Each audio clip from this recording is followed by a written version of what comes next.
Hey YouTube, welcome back to another History Teacher Reacts video. Mr. Terry, as I continue my search for historical knowledge found here on the internet. All right, today we're returning to an old favorite, Simple History, and a video that they did this past year, which was why you wouldn't want to be the 10th Roman soldier. So I don't know exactly what they're talking about here, but apparently it's not a person I guess you want to be. So we'll get started here in just a second. If you like the original video, make sure you go down below. There'll be a link to the original. Make sure you give it the view, like, subscribe. If you haven't subscribed to Simple History, I'm sure you'll love it, so definitely do that. Also, some links down below to some stuff with my channel, Discord, gaming channel, Teespring stuff if you want some history merch, and things like that. All right, let's go ahead and get started.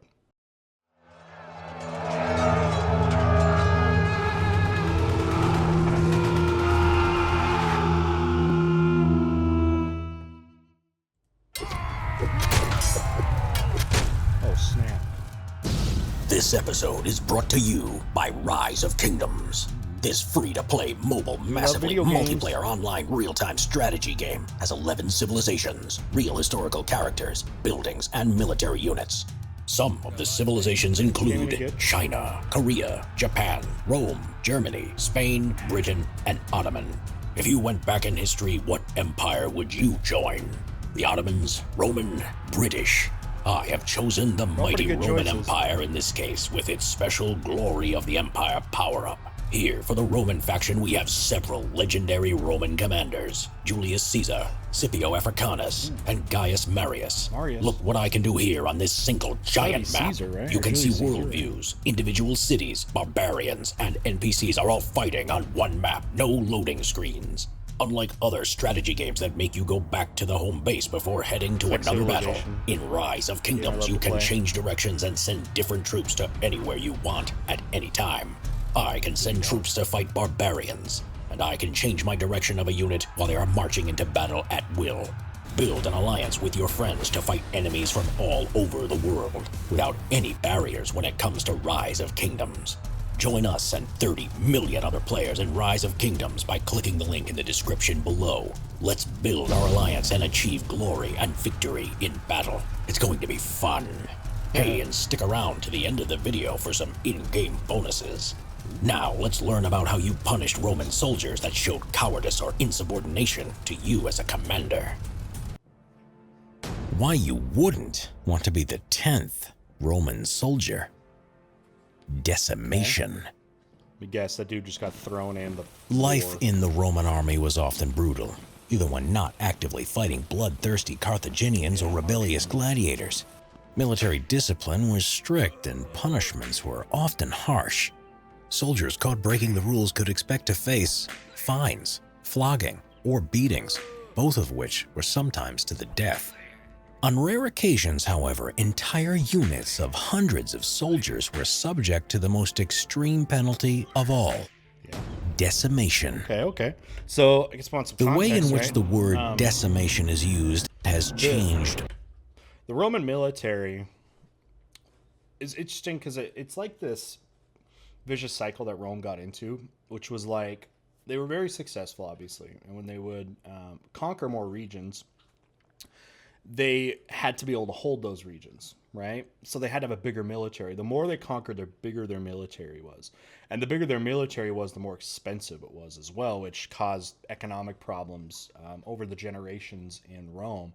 But again, toe for toe, Roman soldier, not much can go up against that. Over the centuries.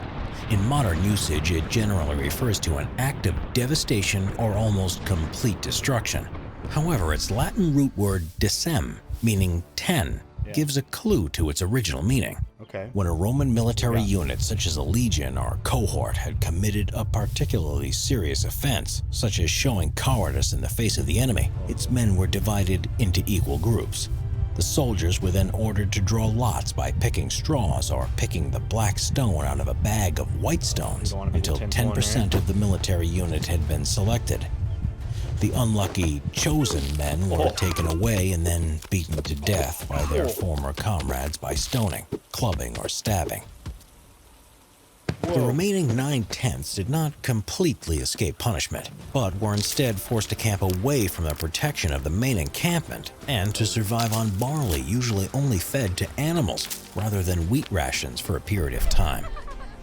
It was believed that such a horrific punishment that did not discriminate between the innocent and the guilty would serve both as a corrective measure and a deterrent that would effectively keep the army as a whole in line. Okay, so it's like, so it seems like you can be the one punished if it wasn't you specifically that did the crime or whatever it's going to be, which, again, a lot of people would be like, that sounds so unfair, but it's a preventative thing. We were recently talking in my class about Hammurabi's Code and laws like Hammurabi's Code from out of Babylon.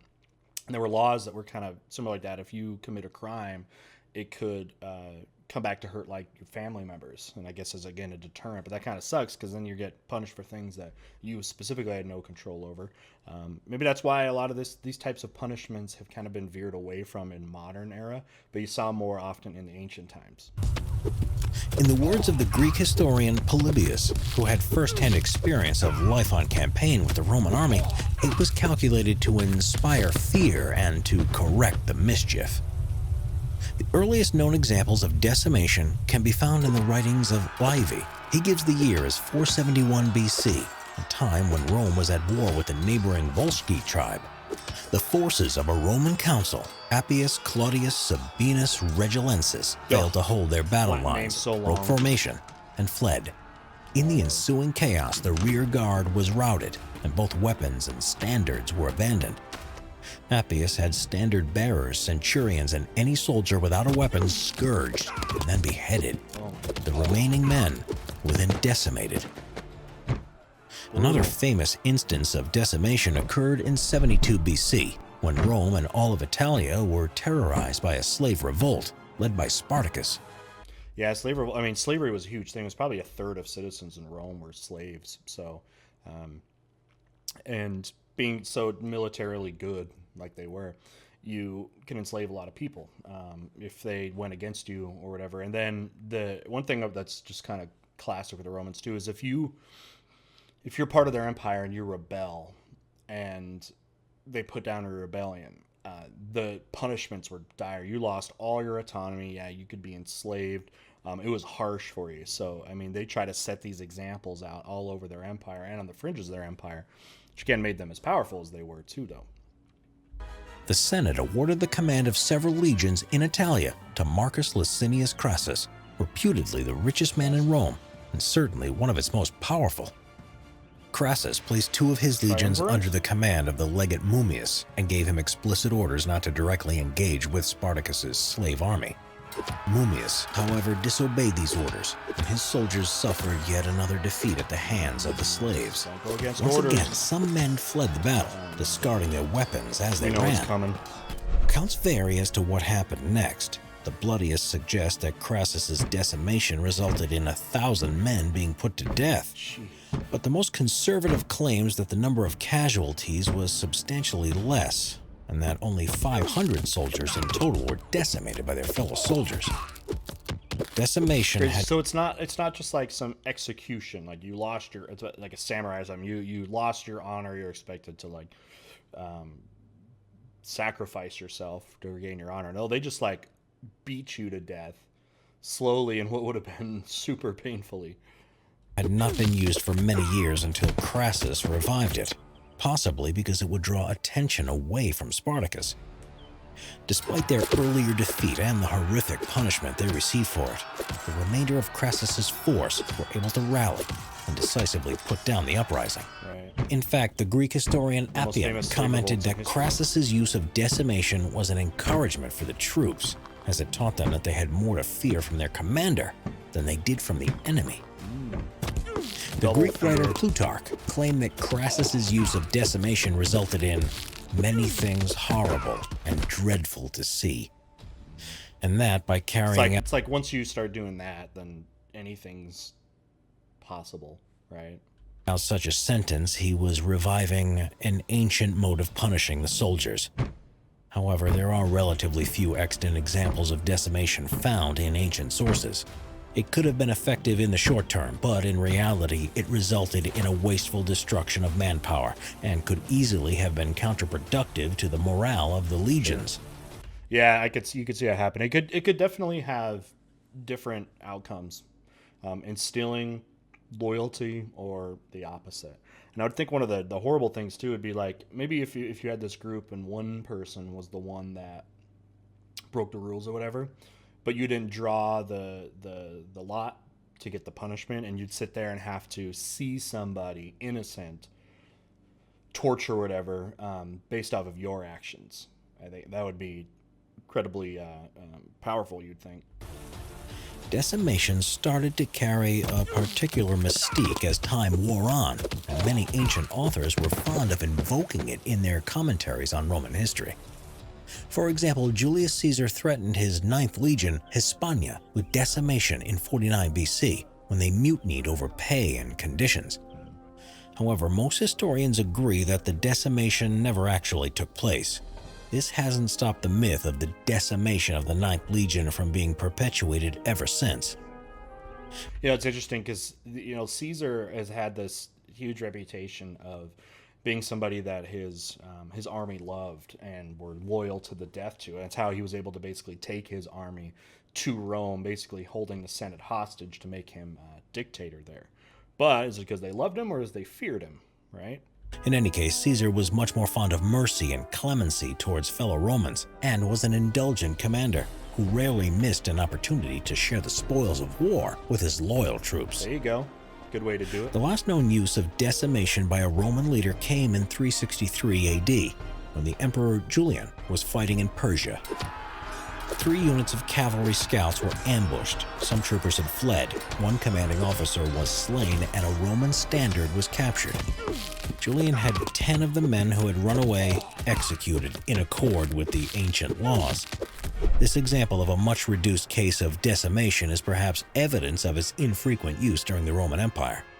It's also possible that Romans of Emperor Julian's time no longer fully understood the practice of decimation, or more likely, that while the emperor wished to make an example out of a handful of soldiers, he also kept in mind the ongoing campaign in Persia. The Romans kept alive the idea of decimation, as they did with so many arcane, half-forgotten aspects of religion, because they were so reluctant to do away with tradition.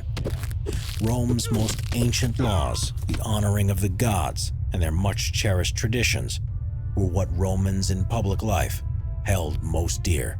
Crazy. Yeah, tradition obviously is such a big thing. I mean, when you're an empire that's eventually going to last, and in their public years, whatever, or 1,000 years, it's hard to argue for change when you've been so successful in the past. Change usually comes after failure, right? So, yeah, them sticking to these things, even to them, seem almost barbaric. And we talk about the Romans, how they're way more desensitized to a lot of things than the modern day culture, with things like gladiator battles, right? But even to them here, they saw this as like, whoa, is this a little archaic? But stuck with it because of tradition.